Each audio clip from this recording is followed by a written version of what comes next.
सरयू मैया की, सरयू मैया की।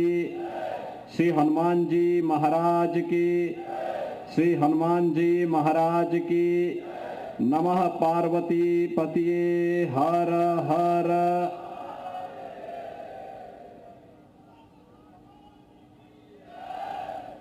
श्री राम जन्मभूमि के इस पावन मंदिर के परकोटे पर स्थित देवादिदेव महादेव श्री शंभु महादेव के मंदिर में पावन सनातनी ध्वज आरोहण के आज के इस कार्यक्रम में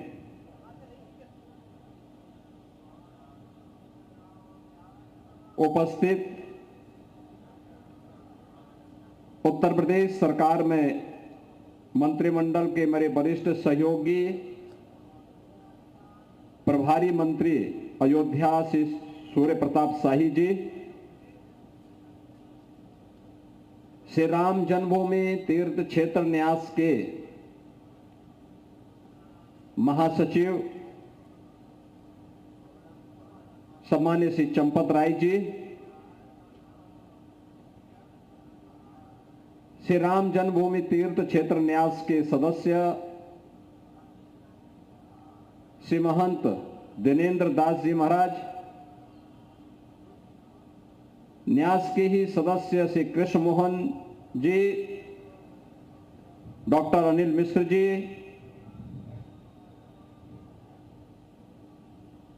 अयोध्या के महापौर श्री गिरीशपति त्रिपाठी जी, जिला पंचायत अध्यक्ष श्रीमती रोली सिंह जी, मान्य विधायकगण श्री वेद प्रकाश गुप्ता जी, अमित सिंह चौहान जी, रामचंद्र यादव जी, अभय सिंह जी, चंद्रभानु पासवान जी, महानगर के अध्यक्ष श्री कमलेश श्रीवास्तव जी, जिलाध्यक्ष राधेश्याम त्यागी जी, जिला प्रभारी मिथिलेश त्रिपाठी जी, पूर्व महापौर श्री ऋषिकेश उपाध्याय जी, पूर्व विधायक श्री इंद्र प्रताप तिवारी जी, केंद्रीय मंत्री विश्व हिंदू परिषद श्री राजेंद्र पंकज जी, गोपाल जी, गजेंद्र जी, भारी संख्या में आज के इस पवित्र सनातनी ध्वज के शिव शंभु महादेव मंदिर के पे आरोहण होने के इस समारोह में उपस्थित सभी भक्तजन, उपस्थित बहनों और भाइयों, सबसे पहले ईश्वर की कृपा यही होती है। कल तक कोई कल्पना भी नहीं करता था इतना सुहावना मौसम होगा। ये साक्षात ईश्वर की कृपा नहीं तो क्या है। कितना दिव्य। श्री राम जन्मभूमि तीर्थ क्षेत्र न्यास के हमारे पदाधिकारी चिंतित हो रहे थे कि अगर कार्यक्रम 5 बजे होगा तो इतनी भीषण गर्मी में, इस तपती गर्मी में कैसे लोग बैठेंगे। खुले में कार्यक्रम है। फिर 3 बजे जब मौसम खराब होने लग गया तो उनको चिंता होने लगे कि उस समय वेदर अलर्ट है कि बिजली की कड़क और बारिश की, ये दोनों नहीं है। लेकिन मौसम उसके विपरीत अत्यंत सुहावना जरूर है, जो आप सब पसंद करते हैं। यही है प्रभु की कृपा। लेकिन प्रभु की कृपा के लिए उस प्रकार की मानसिक दशा और उस नियत के साथ प्रभु की शरणागति होना। जब हम प्रभु की शरण में उस भाव के साथ जाते हैं, भक्त बनकर के जाते हैं, याचक बनकर के जाते हैं, तो प्रभु हमारी मनोकामनाओं को पूर्ण करता है।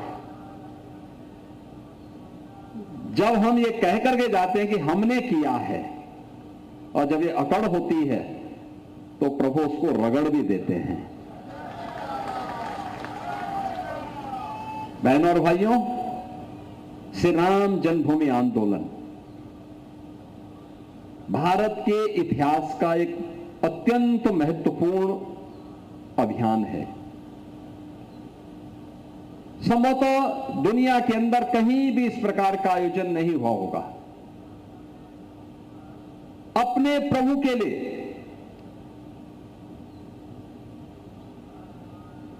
भारत ही नहीं, दुनिया के अंदर जहां कहीं भी सनातन धर्मावलंबी रहा, वह किसी जाति, किसी पंथ, किसी संप्रदाय, वनवासी हो, गिरवासी हो, वंचित हो, सड़क पे भिक्षावृत्ति से अपना जीवन यापन करने वाला व्यक्ति हो, या राजमहल के प्रसाद में रहने वाला बड़ा सा बड़ा व्यक्ति, बड़ा सा बड़ा उद्यमी, हर एक के मन में एक ही भाव होती थी कि हमारे प्रभु श्री राम का भव्य मंदिर बने, वह स्थान हमें प्राप्त हो, उस कार्यक्रम को मैं अपनी आंखों से देख सकूं। पीढ़ी पर पीढ़ी चलती गई, संघर्ष और आंदोलन बढ़ते गए। क्या महिला, क्या पुरुष, क्या वृद्ध, क्या जवान, क्या बच्चे, क्या महिला, क्या पुरुष, समाज का हर तबका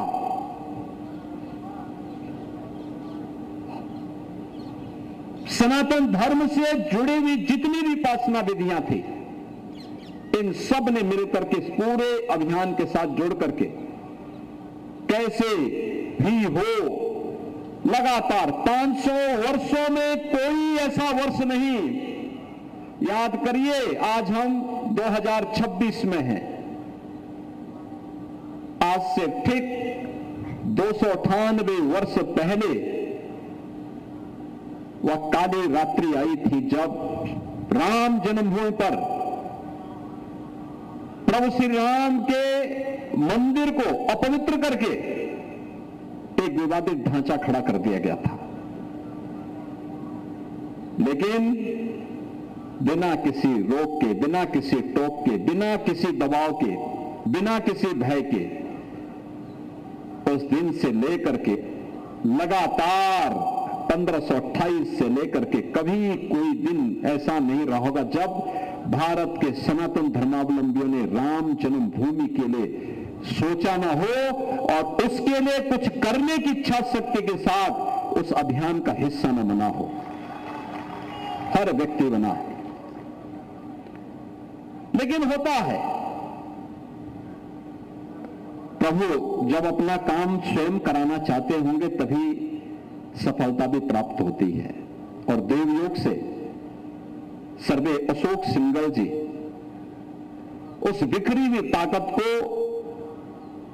एक करने के लिए आए। राष्ट्रीय स्वयंसेवक संघ ने 1983 में जब इस आंदोलन को अपने हाथों में लिया, आंदोलन अपनी चरम की ओर बढ़ता गया।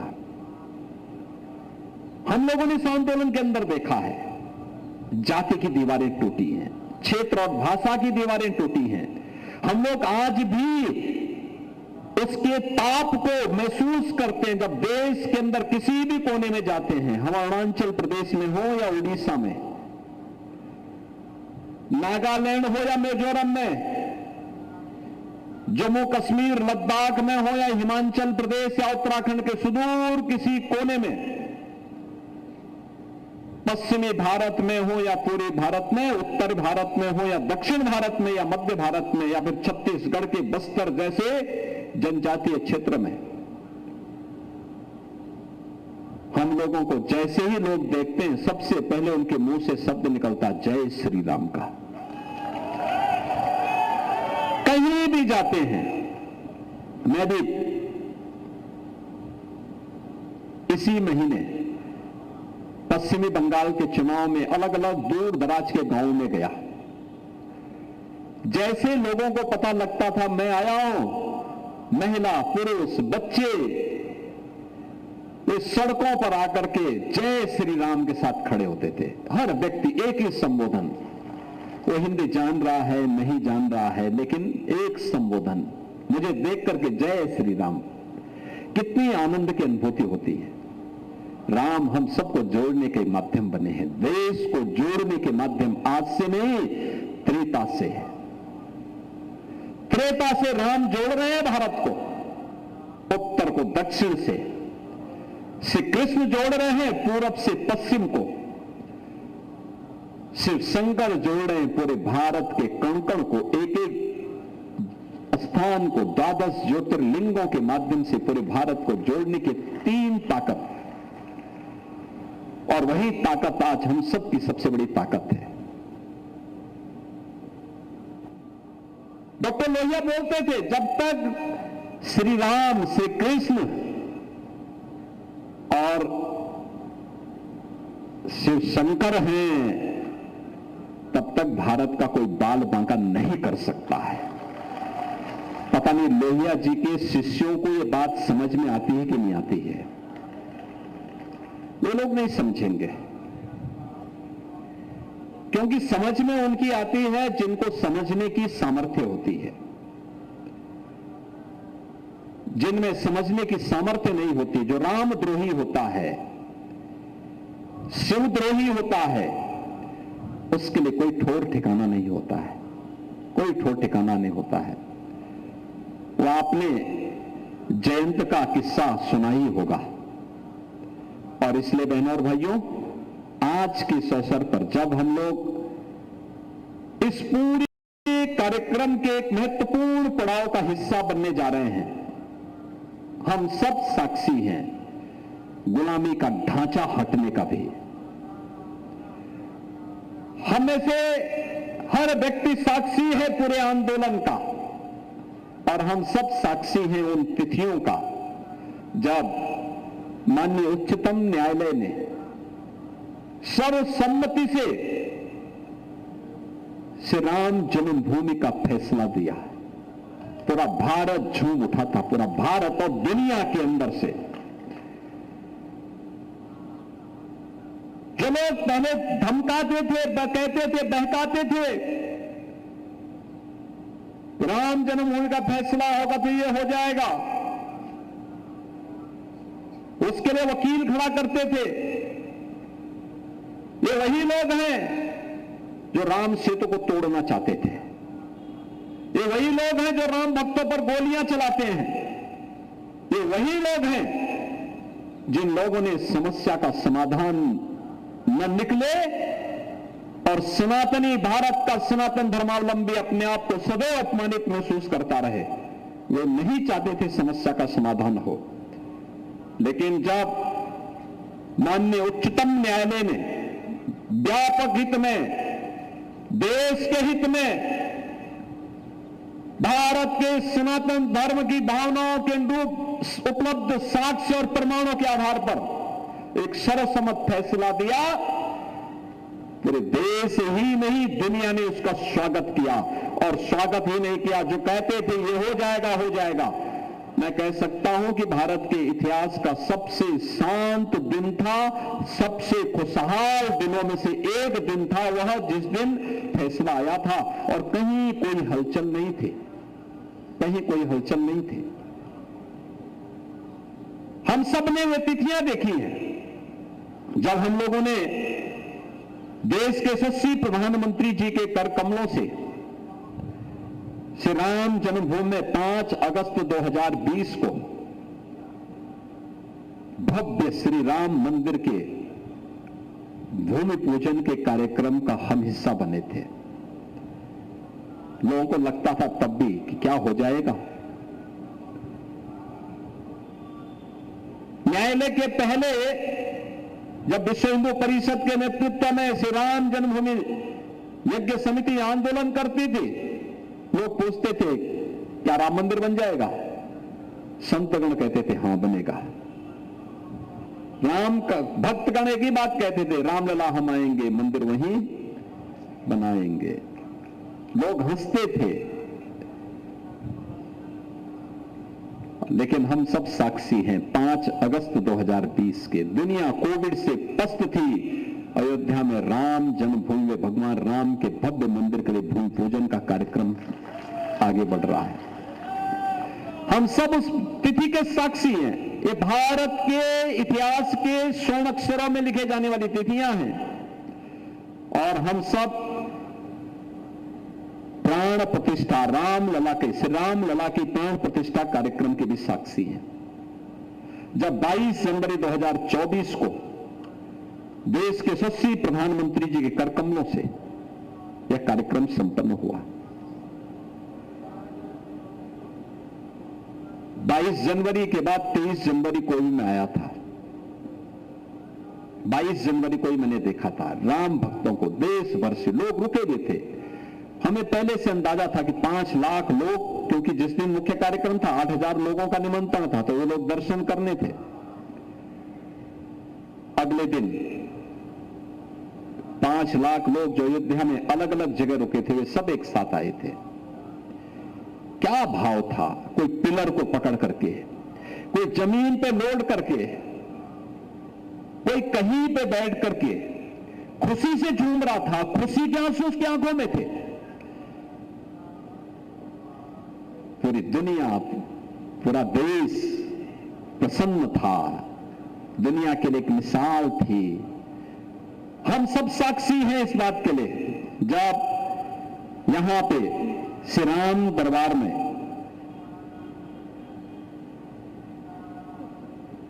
प्रतिष्ठा का कार्यक्रम, मूर्ति प्राण प्रतिष्ठा, राम दरबार का प्रतिष्ठा का कार्यक्रम संपन्न हुआ, वह तिथि भी, और मेरा सौभाग्य है कि मुझे उस कार्यक्रम में भी भागीदार बनने का अवसर प्राप्त हुआ था। हम लोगों ने द्वितीय प्राण प्रतिष्ठा का कार्यक्रम भी देखा है। जब यहां पर 25 नवंबर को आदरणीय प्रधानमंत्री जी के कर कमलों से श्री राम जन्मभूमि पर इस सनातनी भगवा ध्वज का आरोहण हुआ था। कितना भव्य कार्यक्रम था, क्या उत्साह था। राष्ट्रीय स्वयंसेवक संघ के सरदेव सरसंघचालक जी प्राण प्रतिष्ठा, रामलीला की प्राण प्रतिष्ठा कार्यक्रम में भी और ध्वजारोहण कार्यक्रम में भी भागीदार बने थे। उनका सानिध्य प्राप्त हुआ था। और देश के महामहिम राष्ट्रपति जी के कर कमलों से जब चैत्र रामनवमी के यानी चैत्र शुक्ल प्रतिपदा के दिन 19 मार्च 2026 को जब श्री राम यंत्र की स्थापना राम जन्मभूमि के पर संपन्न होती है, उस कार्यक्रम में भी हम सब साक्षी बने थे। बहनों और भाइयों, ये सारी चीजें बताती हैं इतना बड़ा आंदोलन और अंततः विजय, यतो धर्मस् ततो जय। जहां अयोध्या होगी वहां विजय तो होगी होगी। अयोध्या ने साबित किया है, जहां राम होंगे वहां विजय होगी। यह भी अयोध्या ने साबित किया है। सम विषम परिस्थितियों में हम झुकेंगे नहीं, रुकेंगे नहीं, डिगेंगे भी नहीं, अपने लक्ष्य को प्राप्त करेंगे। यह अयोध्या ने दुनिया को बताया है और दुनिया आज अनुसरण ले रही है अयोध्या धाम से। लेकिन मैं आप सबसे कहना चाहूंगा, ये पावन तिथि हम सबको इसलिए देखने को मिलती है। आज जो भी अयोध्या आता है, कोई भी देश और दुनिया का, हम लोगों के पास रोज सिफारिश आती है, रोज आती है। देश के अंदर कहीं भी जाते हैं, लोग कहते हैं क्या राम जन्मभूमि में दर्शन? अरे हम कहते हैं आइए ना आप। लोग कहते हैं कितने हजार लोग कर रहे हैं? हमने कहा हजार में लाखों की बात करो। अब लाखों लोग दर्शन कर रहे हैं, लाखों लोग दर्शन कर रहे हैं। आप पहले एक दिन पहले हमें बता देना, सारी सुविधाएं वहां मिलेंगी, कोई समस्या नहीं है।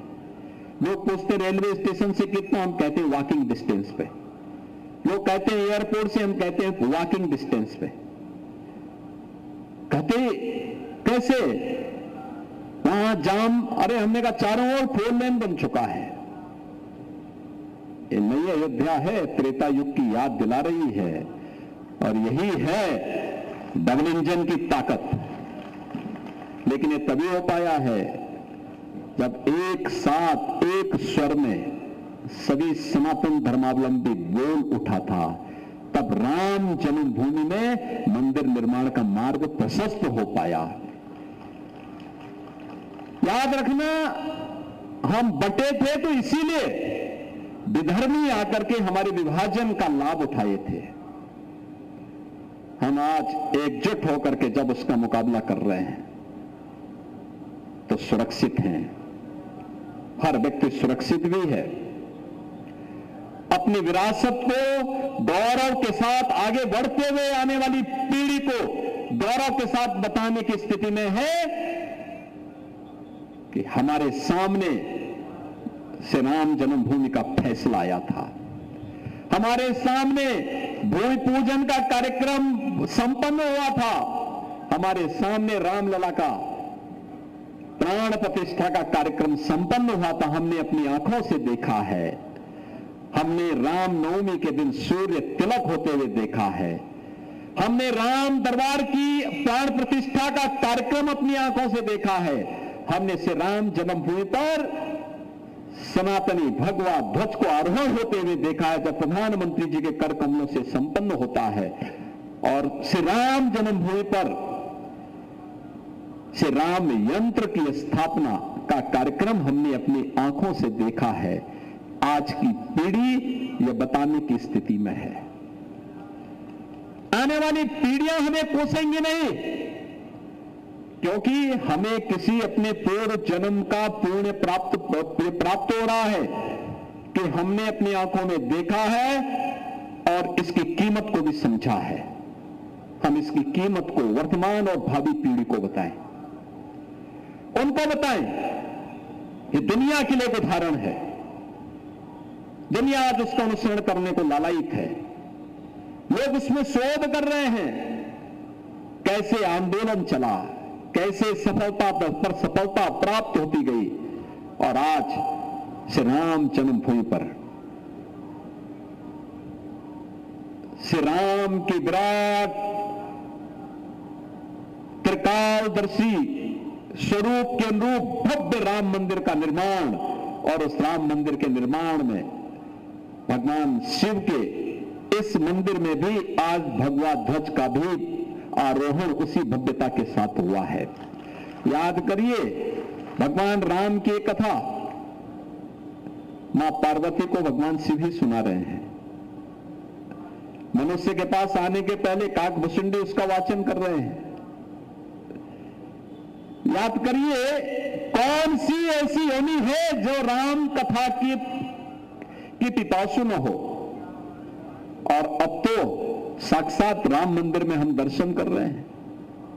भगवान राम का सानिध्य प्राप्त हो रहा है, और इससे बड़ी कृपा दूसरी नहीं हो सकती है। ये साक्षात कृपा का उदाहरण है कि इतने सुहावने मौसम में ऐसा लगता होगा कि जैसे पता नहीं कितने एसी यहां पर लगाए होंगे, लेकिन चंपत जी ने एक भी एसी नहीं लगाया, एक भी पंखा भी नहीं चलाया, लेकिन स्वतः स्फूर्त भाव के साथ इतना सुहावना मौसम हो गया है। ये प्रभु की कृपा है, और यही कृपा का आनंद लीजिए। सनातन धर्म की एकता के माध्यम से भारत की एकता और अखंडता को मजबूती बनाने में अपना योगदान दीजिए। अपनी विरासत को इसी मजबूती के साथ आगे बढ़ाने के लिए कृत संकल्पित होकर के आगे बढ़िए। अपने महापुरुषों को जातीयता के दायरे में मत बांटिए। उन लोगों से सावधान रहिए जो बांटने का काम कर रहे हैं। ये वही काम कर रहे हैं जो मध्यकाल में देश को बांटने वाले, समाज की एकता को खंडित करने वाले लोगों ने पाप किया था। ये बांटने का पाप देशद्रोह से कम नहीं है, और ये पाप कभी मत होने देना। आज जो गौरव की अनुभूति हम सब कर रहे हैं, हर सनातन धर्मावलंबी कर रहा है, देश और दुनिया का हर व्यक्ति गौरव की अनुभूति कर रहा है, उस गौरव के साथ आगे बढ़ने की आवश्यकता है। और जिस दिन भारत का 140 करोड़ भारतवासी अपने नेतृत्व में विश्वास मजबूती से करते हुए आगे बढ़ेगा, दुनिया की कोई ताकत उसके सामने बाधक नहीं बन सकती है, ये मजबूती के साथ हम कह सकते हैं। और नए भारत को इसी दिशा में आगे बढ़ाने का हम सबका संकल्प होना चाहिए। इन्हीं शब्दों के साथ मैं एक बार फिर से प्रभु श्री राम के श्री चरणों में, रामलला के श्री चरणों में नमन करता हूं, कोटि कोटि नमन करता हूं। उनके इष्ट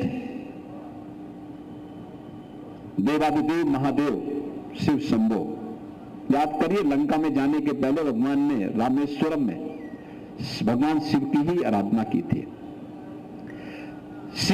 भगवान शिव कथा सुनाते हैं पार्वती जी को राम की, और राम जी अपने अभियान का हिस्सा आगे बनने के लिए आराधना कर रहे हैं भगवान शिव की। और आज भगवान शिव के इस भव्य मंदिर में भारत के सनातन धर्म के भगवा पताका भी आज यहां पर राम जन्मभूमि में पहर गई है। क्या भारत के गौरव को आगे बढ़ाने वाली पताका है। आप सबको बधाई, पूरे अयोध्या वासियों को, पूरे सनातन धर्मावलंबियों को।